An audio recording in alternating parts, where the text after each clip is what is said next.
பார்த்தீங்கன்னா, எனக்கு வந்துட்டு நட்புகள் லைஃப் எனக்கு அதிகமா குடுத்தது நட்புகள் தான். ஸோ அப்படியே ஆரம்பிச்சது போயிட்டே இருந்தது. நான் வந்து சின்ன வயசுலயே சார், நான் படிக்கும்போதே வந்துட்டு வீடு வீடா பேப்பர் போட்டிருக்கேன். சோடா வண்டி இழுத்துருக்கேன். தள்ளு வண்டி இழுத்துருக்கேன்.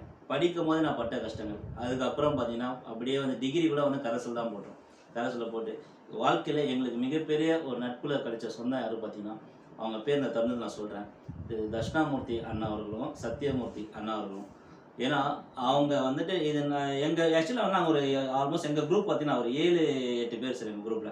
ஆ எங்கள பார்த்தீங்கன்னா 2, 3 பேர் தான் காலேஜ் ரெகுலர் காலேஜே போயிருப்பாங்க. பாக்கி எல்லாமே நாங்க கரஸ்ல தான் போட்டு கரஸ் டிகிரி கரஸ்ல போட்டு அப்படியே ஒர்க் பண்ண ஆரம்பிச்சோம். ஸோ என்னோட கேரியரும் பார்த்தீங்கன்னா, ப்ராப்பரான ஒர்க் பார்த்தீங்கன்னா 2003ல ஸ்டார்ட் ஆச்சு. அப்போ கூட வந்து தனியார் பேங்க், ஸ்டாண்டர்ட் சார்ட்டர்ட் பேங்க் அதில போயிட்டு ஃபர்ஸ்ட்டு டேட்டா ஆப்பரேட்டரா வந்துட்டு 1250 சேலரி. அது அண்ணன் தான், அவங்க தான். அந்த தர்ஷனா அண்ணாவும், சத்யா அண்ணா அவங்க போட்ட ஓப்பனா சொல்லப்போனா